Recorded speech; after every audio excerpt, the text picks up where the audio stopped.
প্রত্যেক মানুষ যারা কোরআন পড়ে তারা পুনরায় শুরুতে এটা পড়ার সৌভাগ্য হয়।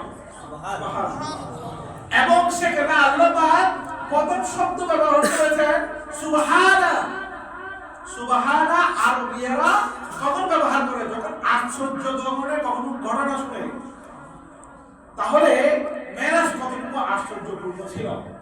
আল্লাহ বলতেছেন আরবীদের যে পরিভাষা আছে ভাষা দিয়ে তাদেরকে বলছেন সুবহানাল্লাযী, আশ্চর্যমূলক শব্দ দিয়ে ব্যবহার করেছেন। কেন ব্যবহার করেছেন? বলছেন তারা তো তাদের যে দেমাগ সেই সংকীর্ণ দেমাগে তো এই মেরাজের এত বড় রাত্রির কথা আসবে না, বুঝে আসবে না। সেই বুঝে না আসার কারণে সেজন্য আল্লাহ বলছেন সেটা হতবাকের বিষয়, সেটা আশ্চর্যের বিষয়। সেটা তোমার দেমাগে যদি সমীকরণ মিলাতে দাও কখনো সেই সমীকরণ মিলাতে পারবে না। কারণ 500 বছরের রাস্তা কিভাবে রাসূল গেল, কিভাবে রাসূল আসলো সেটা তুমি বুঝে আসবে না। কেন আসবে না? কারণ মদিনা তো রূহ শুরু, পুরো জাহানের যে রূহ, সেই রূহ হলো আমার রাসূলুল্লাহ। আমার রাসূলুল্লাহ যখন এই দুনিয়া থেকে বিদীর্ণ হলেন, আমার দুনিয়া থেকে যখন প্রস্থান করে যখন বাইতুল মুকাদ্দাসে গিয়ে সেখান থেকে যখন আরশে মুআল্লায় গেলেন, সেটা যাওয়ার সাথে সাথে এই দুনিয়ার রূহ তখন চলে গিয়েছিল। রূহ চলে গেলে বাবা যেভাবে একজন মানুষ নড়াচড়া করতে পারে না, সেভাবে গরিব কাটাও নড়াচড়া করতে পারে নাই। তোমার সমীকরণে কিভাবে মিলাবে? মানুষের সমীকরণে মিলানোর বিষয় নয়। 500 বছরের রাস্তা কিভাবে পাড়ি দিয়েছে, কি করেছে, সেটা তোমার সমীকরণে মিলানোর বিষয় নয়। সেজন্য আল্লাহ সম্পর্কে সবসময় বলে দিয়েছেন সুবহানাল্লাহি। এটা আশ্চর্যমূলক। কেন বলেছেন? কারণ তুমি কুত্র জ্ঞানে যখন মিলাতে যাবা বলবে যে 500 বছরের রাস্তা, এখান থেকে মেরাজের মধ্যে রাসূল পাক সাল্লাল্লাহু আলাইহি ওয়াসাল্লাম ঘুমন্ত অবস্থায় ছিলেন। সেই ঘুমন্ত অবস্থায় এসে জিবরিল আমিন পা মুবারকের মধ্যে একটু হাত বুলালেন, বুলিয়ে ইয়া রাসূলুল্লাহ আপনাকে ডাকতে এসেছি, আপনার রব আপনার দিদারে বেকুল হয়ে আছে, আপনাকে দেখতে চাই, আপনার মিলন করতে চাই, আপনাকে নিয়ে যেতে এসেছি। রাসূল পাক সাল্লাল্লাহু আলাইহি ওয়াসাল্লামকে একটু পা মুবারকে হাত দিলেন। তখন রাসূল পাক সাল্লাল্লাহু আলাইহি ওয়াসাল্লাম ঘুম থেকে জাগ্রত হলেন। জাগ্রত হয়ে বললেন কি জন্য এসেছো? বলে রাসূলুল্লাহ, ইয়া রাসূলুল্লাহ আপনাকে আপনার রব দেখতে চাই। বলে তাহলে তো আর কোনো সময় নেই, চলো। এই যে চলো বলে চলে গিয়েছেন। সে যাওয়ার সময় যেতে এই পরে যাওয়ার পরে মসজিদুল আকসা যেটা আমরা ফিলিস্তিনের মধ্যে এখন বর্তমান আছে, সেই ফিলিস্তিনের মধ্যে এই দিন হয়তো আপনারা দেখেছেন আমার ভাই কাসেমি, সে যখন ফিলিস্তিন গিয়েছে আপনারা হয়তো ভিডিওর মাধ্যমে হয়তো দেখতে পেয়েছেন যে বুরাক যেখানে বেঁধেছে সেখানে একটা আংটা ছিল, সেই আংটাটাও এখন আছে। সুবহানাল্লাহ। সেই আংটাটাও এখনো আছে। সেই রাসূল পাক সাল্লাল্লাহু আলাইহি ওয়াসাল্লামের ঘর থেকে মক্কাতুল মদিনাতুল মুনাওয়ারা থেকে আরব ভূমি থেকে যে মসজিদুল আকসা গেলেন, মসজিদুল আকসার মধ্যে যাওয়ার পথে মূসা আলাইহিস সালাম তিনি মসজিদ কি কোথায় কবরের মধ্যে দাঁড়িয়ে নামাজ পড়ছেন। সুবহানাল্লাহ।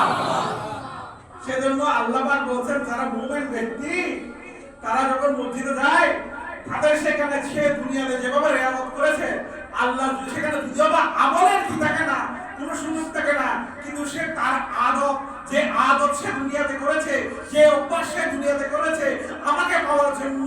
আসসালাতু মিরাজুল মুমিনিন, একজন মুমিনের জন্য হলো নামাজ মেরাজ। সে আমার দিদার লাভের জন্য, আমাকে দেখার জন্য নামাজ আদায় করত।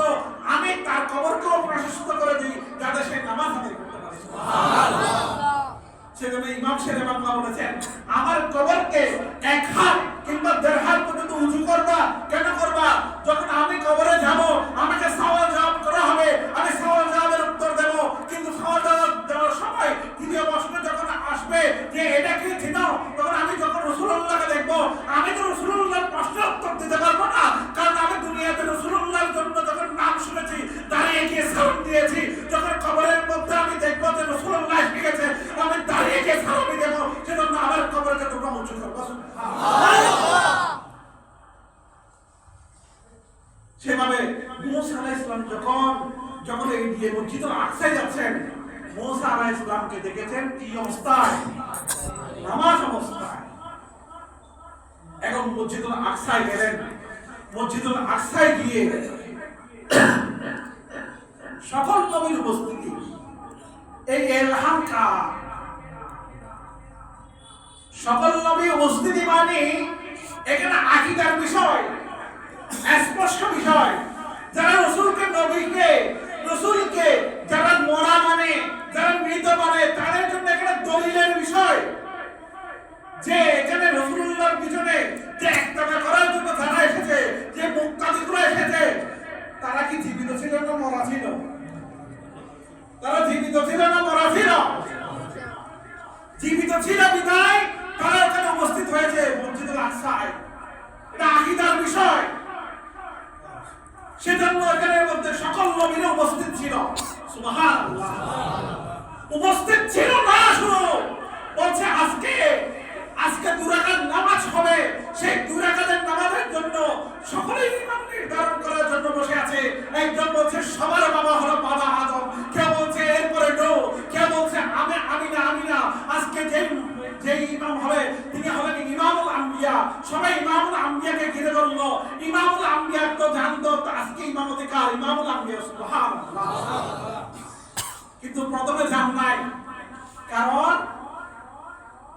বাবা আদম সেটা তো সাধারণের মধ্যে বাবা আদম রক্ষার্থে, নূহ ইসলাম সেটা তো রাসূলুল্লাহ সাল্লাল্লাহু আলাইহি ওয়াসাল্লামের খাতামুন নবী হওয়ার সুসংবাদ দিতে এসেছিলেন ইহতিরামের সম্মানার্থে। এবং সেখানে জানতেন যে আজকে ইমামুল আম্বিয়া ইমামতি করবেন, সেজন্য কোনো দায়িত্ব নিজে যদি বলে আমাকে সভাপতি দেন, আমাকে সেক্রেটারি দেন, আমাকে আশীর্বাদ করেন, সেইভাবে হয় না, মানুষকে দিতে হয়। সেজন্য সকল নবীরা মিলে বলছে আজকে ইমামুল আম্বিয়া ইমামতি করবে, আজকে রাসূলুল্লাহ ইমামতি করবে, সেজন্য রাসূলুল্লাহ আপনি যান ইমামতি করুন। সুবহানাল্লাহ। তখন আমার নবী ইমামতি করলেন। আমার নবীর ইমামতির পরে এখান থেকে যখন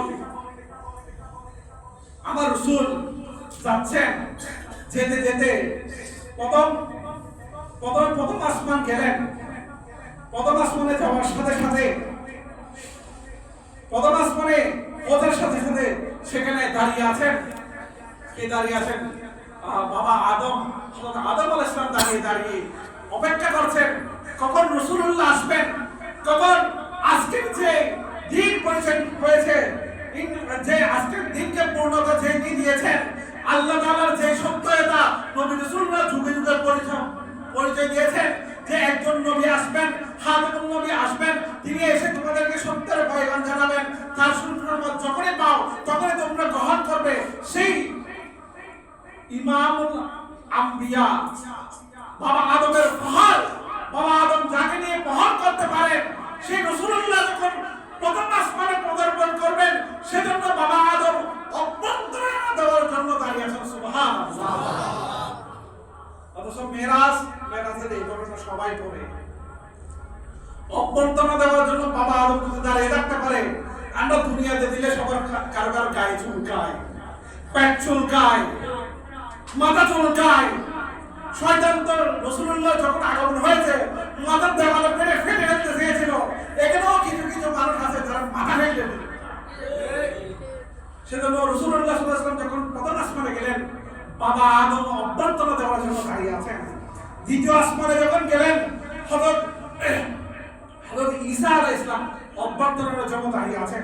তৃতীয় আসমানে যখন গেলেন, হযরত ইউসুফ আলাইহিস সালাম অভ্যন্তরীণের জন্য দাঁড়িয়ে আছেন। চতুর্থ আসমানে যখন গেলেন, হযরত ইদ্রিস আলাইহিস সালাম অভ্যন্তরীণের জন্য দাঁড়িয়ে আছেন। পঞ্চম আসমানে যখন গেলেন, হযরত হারুন আলাইহিস সালাম অভ্যন্তরীণের জন্য দাঁড়িয়ে আছেন। ষষ্ঠ আসমানে যখন গেলেন, হযরত মূসা আলাইহিস সালাম অভ্যন্তরীণের জন্য দাঁড়িয়ে আছেন। সপ্তম আসমানে যখন গেলেন, ইব্রাহিম আলাইহিস সালাম অভ্যন্তরীণের জন্য দাঁড়িয়ে আছেন। সপ্তম আসমানে যাওয়ার পরে লা মাকান মানে যেখানে কোনো স্থানের কোনো ঠিকানা নাই, সেই স্থানে যখন পৌঁছাবেন তখন জিবরিল আমিন বলে, ইয়া রাসূলুল্লাহ আজকে আমার আরেকটা বিন্দু পরিমাণ যাওয়ার আর ক্ষমতা নেই যে এখানে যাব, কারণ এই সুদা যখন পাড়ি যাব, এই পথ যখন পাড়ি যাব, সাথে সাথে আমার ৭০,০০০ টাকা আজকে পুরো চারকার হয়ে যাবে।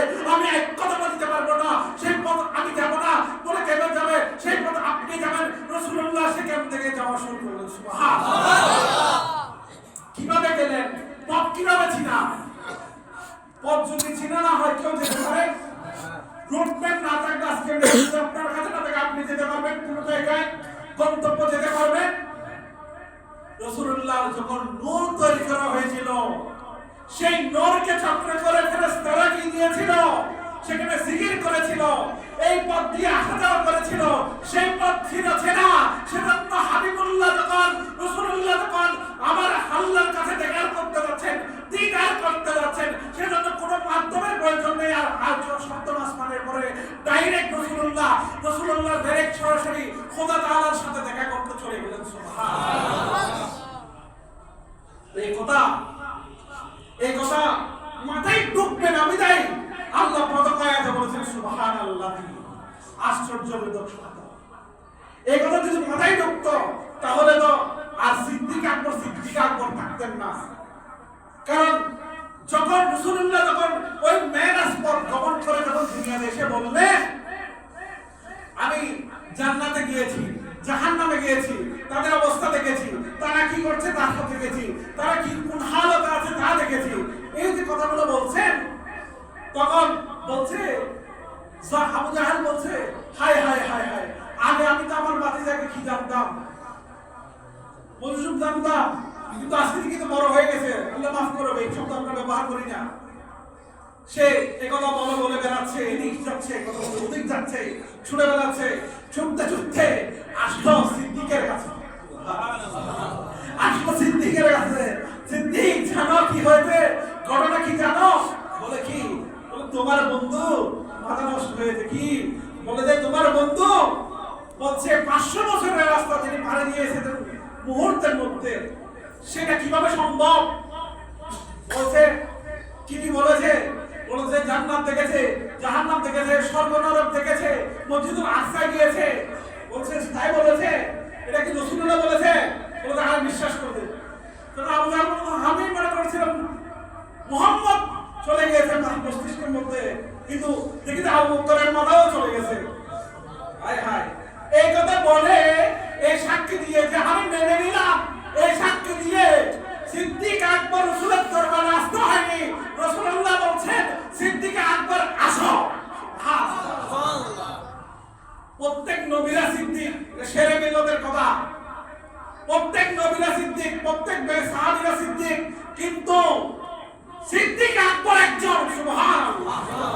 তিনি হলেন সৈয়দ আবু বকর সিদ্দিক রাদিয়াল্লাহু আনহু। সেজন্য যখন বলছে সিদ্দিক আকবর, সবাই দাঁড়িয়ে আছে, বলছে আমি গিয়েছি, অমুক জায়গায় গিয়েছি, মেরাজে গিয়েছি, আমি প্রথম আসমান গিয়েছি, সপ্তম আসমান গিয়েছি, আল্লাহ তাআলার সাথে দেখা করেছি। এই কথা কি তুমি শুনতে পেয়েছো? ওই ইয়া রাসূলুল্লাহ আমি শুনেছি, বলে আমি মেনেও নিয়েছি। সুবহানাল্লাহ। শুধু তাই নয়, এই যে মেরাজে গেলেন, মেরাজ আপনারা জানেন, মেরাজে যাওয়ার পর যে মেরাজ গিয়েছে, এই মেরাজ কেন মেরাজটা হয়েছে? ওদের প্রত্যেক নবীর স্বতন্ত্র একটা কি আছে, একটি মুজিজা আছে, যেগুলা প্রত্যেক নবীকে একটা দেওয়া হয়েছে। কিন্তু আপনারা জানেন ইব্রাহিম খলিলুল্লাহ যখন খোদার পথে ডাক দিয়েছিলেন, ইব্রাহিম খলিলুল্লাহ যখন বড় একটা অগ্নিকুণ্ড তৈরি করা হয়েছে, সেখানে তাকে পুরানো হবে, জ্বালানো হবে। ইব্রাহিম খলিলুল্লাহকে সেখানে নিক্ষেপ করা হলো, কিন্তু ইব্রাহিম খলিলুল্লাহর একটি পশমও কি হয়নি, জ্বালানো হয়নি। বলছে আমার রাসূলুল্লাহ সাল্লাল্লাহু আলাইহি ওয়াসাল্লামকেও সেই কথা দেওয়া হয়েছে। যখন তিনি দস্তরখানে হাত দিয়েছিলেন, সেই দস্তরখানা হাত মুবারক লাগার কারণে সুরাই যখন গিয়েছে, সেই সুরার মধ্যে সেই দস্তরখানা ঝরেনি। সুবহানাল্লাহ। শুধু তাই নয়, যখন জাবির হযরত ঈসা আলাইহিস সালামকে দেওয়া হয়েছে, যে মানুষকে জীবিত করার শক্তি দেওয়া হয়েছে, হযরত জাবির আলাইহিস সালাম তিনি যখন খন্দক কিংবা কোন এক যুদ্ধের মধ্যে যখন খনন করা হচ্ছে, খন্দকের যুদ্ধ যখন পাথর খনন করা হচ্ছে, দেখতে সবাই হয়রান হয়ে গেছে। রাসূলুল্লাহ পাথর বেঁধেছে, তাই নয় সাহাবীরা পেটের মধ্যে পাথর বেঁধেছে। এই পাথর বাঁধা অবস্থায় সবাই খাবারের জন্য কি ছটফট করছে। তখন সেই মুহূর্তে সাহাবী তার বিবিকে গিয়ে বলল, বিবি ঘরে কি কিছু আছে? রাসূলুল্লাহ কি ক্ষুধার্ত, ওনাকে কিছু আমি কি করতে চাই, তাবরুক মুবারক খাওয়াতে চাই, আমার ঘরে দাওয়াত দিতে চাই। বলছে ঘরের মধ্যে তো একটা ছোট্ট ছানা ছাড়া আর কিছু নেই। সেই ছোট্ট ছানাকে যখন বলছে এই ছোট্ট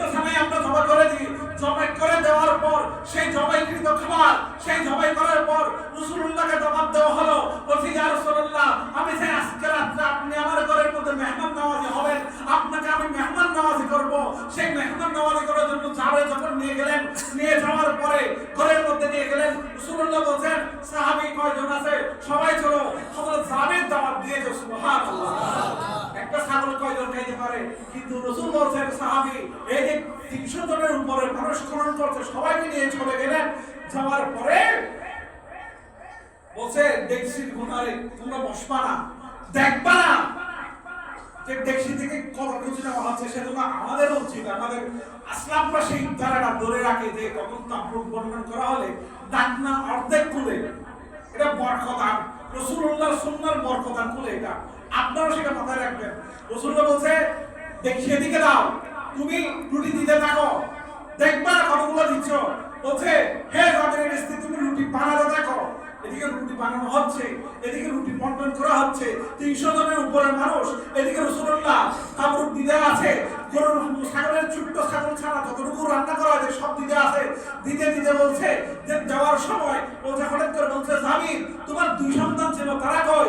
বলে ইয়া রাসূলুল্লাহ তারা তো ঘুমন্ত অবস্থায়, কিন্তু ঘুমন্ত ছিল না, তারা রাসূলুল্লাহ কে দাওয়াত দেওয়ার আগে যে জবাই করা হয়েছে সেই দৃশ্যকে রেখেছে।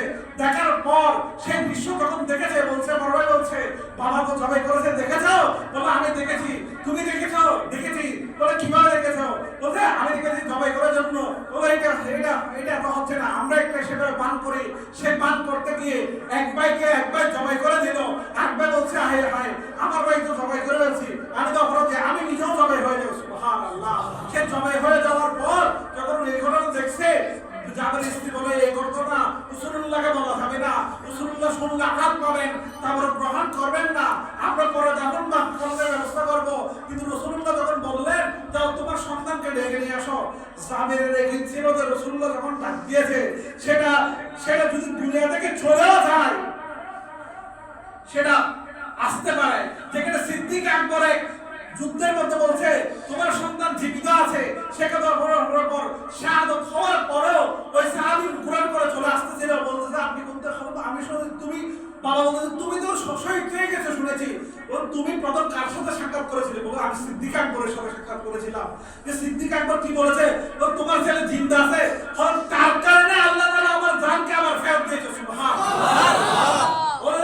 যদি সিদ্দিক আকবরের সাথ হয় রাসূলুল্লাহ ডাকের কথা পাওয়া সেটা আর বলার খবরটাকে, কারণ সেখানে বলা হচ্ছে কে ওহী, রাসূলুল্লাহ যা বলেন সেটাও ওহী।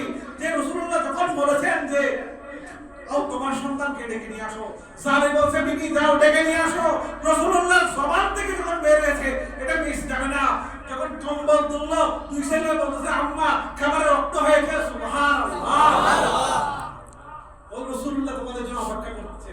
এই যে ঈসা আলাইহিস সালামকে জীবিত করতেন রাসূলুল্লাহ সেজন্য জীবিত মওজুদা রাসূল করে দেওয়া হয়েছে। সুবহানাল্লাহ। শুধু তাই নয়, শুধু সেটা তো মানুষের কাছে হয়তো বানোয়ার লাগতে পারে। আবু জাহেল বলছে আমি আজকে রাসূলুল্লাহকে কি করব? একটু পরীক্ষা করব রাসূলুল্লাহ কি জানে কিনা। বলে আমার হাতের মধ্যে কি আছে, কঙ্কন নিয়ে বলছে আমার হাতের মধ্যে কি আছে।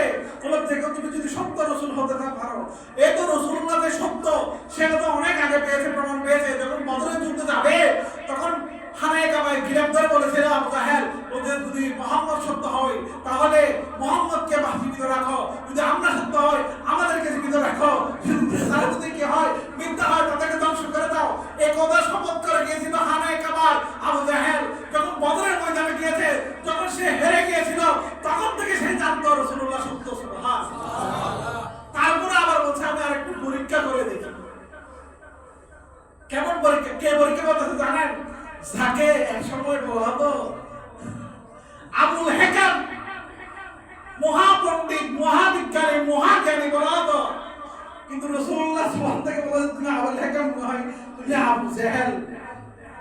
সেই নামে তার কাছ থেকে সেই দিন থেকে তার নাম আর আবু জাহেল হয়ে গেছে আবুল হেকাম, জ্ঞানী ওয়ালা নেই। তখন বলা হলো যে রাসূলুল্লাহ কে কি বলছে আমার হাতের মুঠে কি আছে? তোমার হাতের মুঠো যে আছে সেটাকে আমি বলবো নাকি তোমার হাতের মুঠওয়ালাই বলবে? আশ্চর্য হয়ে দাঁড়িয়ে আছে।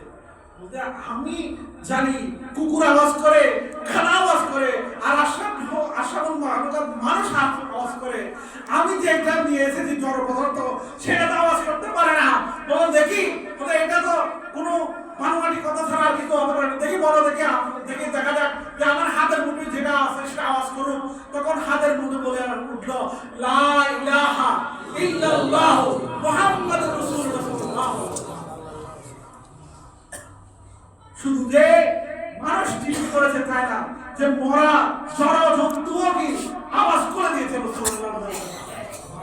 এরপরে দেখেছেন লাঠি মুবারকের মাধ্যমে হযরত মুসা আলাইহিস সালাম যখন ওই যে নীল নদ দিয়ে যাচ্ছিলেন, সেখানে হাত দেওয়ার কারণে মাঝখানে কি হয়ে গেছিল, ফারাক হয়ে গেছিল। আর রাসূলুল্লাহ যখন সাহাবারা ৩০০ উপরে সাহাবারা যখন পানি পাচ্ছিল না, একটু করে পানি পেয়েছে, রাসূলুল্লাহ বলছেন তোমাদের উযু করার পর বলছেন তোমাদের কার কত পানি লাগবে, আসো আমার এই যে হাত থেকে পানি ঝরতেছে তোমরা পানি নিয়ে যাও। সাহাবারা বলছে আমরা খাবারের জন্য পানি জোগাড় করেছি, সেখান থেকে উযু করেছি, খাবারের জন্য পানি ধরেছি, কিন্তু রাসূলুল্লাহর হাত মোবারক থেকে পানির ফোঁটা বন্ধ হয়ে গেছে। সুবহানাল্লাহ। শুধু সেটা তো ওই যে লাঠি মুবারক মুসা আলাইহিস সালামকে দেওয়া হয়েছিল, রাসূলুল্লাহর এই মুবারক দেওয়া হয়েছিল, সেটা রাসূলুল্লাহকে দেওয়া হয়েছে।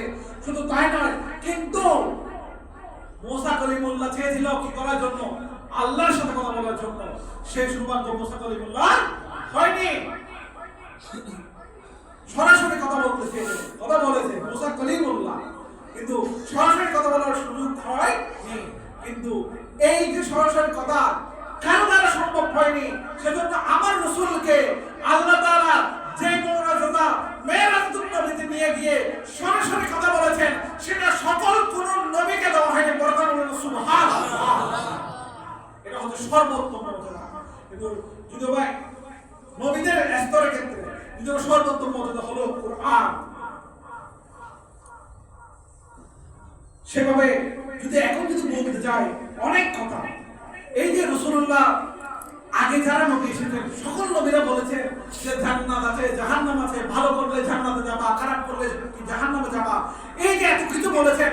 মেরাজুন নবীতে রাসূলুল্লাহ গিয়ে যে সরাসরি দেখেছেন, কোরআনে বলেছেন ইন্না আরসালনাকা শাহিদাও ওয়া মুবাশশিরা ওয়া নাযীরা, আপনি সুসংবাদ দিন যেটা আপনি প্রবর্তন করেছেন সচক্ষে। সুবহানাল্লাহ।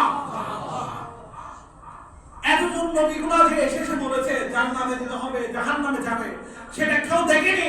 আর আমার রাসূলের মাধ্যমে সেটা সরাসরি দেখানোর মাধ্যমে নবীতে সেটাকে আল্লাহ তাআলা সাক্ষী রেখেছেন। সুবহানাল্লাহ। এভাবে বলতে গেলে অনেক কথা, লম্বা আলোচনায় চলে যেতে হবে। আমি আমার আলোচনাকে সংক্ষিপ্ত করছি। আমার আলোচনা সংক্ষিপ্ত করে এতটুকু বলবো, যেহেতু সংক্ষেপ সময় আমার এরপরে যে খুতবা আছে, আমি দ্বিতীয়বার আসার কোনো সুযোগ নেই। আমার আগে জুমায় যদি আল্লাহ আপনাদের ইমামকে খতিবকে নিয়ে আসেন, খতিব আসবেন, যে রাসূলুল্লাহ মিরাজ থেকে আমাদের জন্য যে নিয়ামত এনেছেন সেটা হচ্ছে নামাজ। এই নামাজ এত বড় নামাজ, এত বড় পাওয়ারফুল যে ইন্নাস সাজিদা ইয়াসজুদু ফি কদমির রহমান। যদি কেউ সিজদা করে সেটা সরাসরি কাকে সিজদা দেয়? রাসূলুল্লাহর কদমে। রাসূলুল্লাহ বলেন ইন্নাস সাজিদা ইয়াসজুদু ফি কদমির রহমান, রহমানের কদমে যদি কেউ সরাসরি সিজদা দেয়, স্লিপ অফ টাং কেউ আবার অন্যদিকে নিয়ে যাবেন না।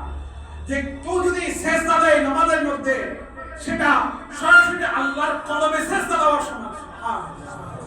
এত বড় নিয়ামত আমাদেরকে দিয়েছেন, সেটা থেকে আমরা গাফেল। আমরা সেটা থেকে গাফেল, যেটার হিসাব আল্লাহ কবরে সর্বপ্রথম জিজ্ঞেস করবেন, সেটা থেকে আমরা অত্যন্ত গাফেল। মেরাজুন নবীর আলোচনা হবে, মেরাজুন নবীর আলোচনা অনেক হবে, অনেক জজবা। আমরা যেহেতু আশিক রাসূল, রাসূলুল্লাহর কোনো নুকতাও যদি শুনি, রাসূলুল্লাহর কোনো আওসাফ যদি শুনি, রাসূলুল্লাহর কোনো সিফাত মুবারক যদি শুনি, আমাদের হৃদয় তখন ইশকে ভরে ওঠে। কিন্তু সেখান থেকে আমাদের যেটা শিক্ষণীয় সেটা আমাদেরকে গ্রহণ করতে হবে। যে আজকে মেরাজুল যে মাস, সে মেরাজের মাসের সর্বোত্তম আমাদেরকে যে বিধান দিয়েছেন আল্লাহ, 50 ওয়াক্ত নামাজ, সেই নামাজকে আমাদেরকে সংক্ষিপ্ত করে 5 ওয়াক্ত নামাজ দিয়েছেন। কুরআন বলে যে নামাজ যে খুলুসিয়তে যদি কেউ কি করে আল্লাহর একনিষ্ঠতার সাথে আল্লাহর কাছে নামাজ আদায় আল্লাহর যে ইবাদত সেটা যদি করে তাহলে 10 গুণ বাড়িয়ে দেওয়া হবে। সে 10 গুণ যদি বাড়িয়ে দেওয়া হয় 5 ওয়াক্ত নামাজ 50 গুণ হয়ে যায়। 50 ওয়াক্ত নামাজ আমাদেরকে দিয়ে দিবেন। 5 ওয়াক্ত যদি আল্লাহর কাছে কবুল করাতে পারে সে 5 ওয়াক্ত আমাদের জন্য 50 ওয়াক্ত হয়ে আমাদের বিপদায় আমাদের আমল নামায় লিপ্ত হবে। সেজন্য আমাদের উচিত 5 ওয়াক্ত নামাজ আদায় করা। 5 ওয়াক্ত যদি নামাজ আদায় না করি বাবা, দেখুন আমাদের উত্তম শিক্ষা আমরা বলছি আমাদের ঈমানের পরে আমরা সকলে মুমিন বিশ্বাস করি দ্বিতীয় স্তম্ভের যে কাজ সেটাকে যদি গুরুত্ব না দিই আমরা কেমন মুসলমান? আমরা কেমন মুসলমান? আমাদের নফসকে বলছে ইন্না সালাতা তানহা আনিল ফাহশাই ওয়াল মুনকার। নামাজ খারাপ কাজ মন্দ কাজ থেকে বিরত রাখে।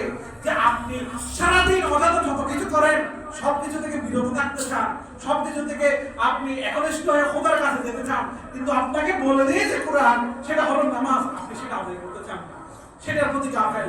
ওদের সবচেয়ে উত্তম নামাজে যারা অতি গ্রীষ্মে নামাজ আদায় করে, অতি শীতে নামাজ আদায় করে। ফজরের ওয়াক্তের মধ্যে আমাদের কাউকে পাওয়া যাচ্ছে না, অন্ততপক্ষে এখানে পাওয়া না গেলে ঘরের মধ্যেও পাওয়া যাচ্ছে না। এটা হচ্ছে যে কষ্টকর বিষয় যে একজন মুমিন হয়ে আমরা নামাজ আদায় করতে পারি। আপনি খোদার যে বিধান রাসূলুল্লাহ মেরাজে গিয়ে রাসূলুল্লাহ খোদার সাথে দিদার করেছেন, আপনাকে দিদার বান্দা হিসেবে উম্মতে মুহাম্মদ হিসেবে এত বড় হিসাব করেছে আসসালাতুল মেরাজুল মুমিনিন বলে, আপনি সেটা আদায় করতে চান না। আমি বলবো সকলে 5 ওয়াক্ত নামাজ আদায় করবেন। আল্লাহ আমাদেরকে 5 ওয়াক্ত নামাজ হিসেবে কবুল করুন। আমিন। আমারও বোঝার বক্তব্য এখানে ইতি আনছি। যারা সুন্নাত আদায় করেননি তারা কাবলাল জুমা আদায় করে নিন।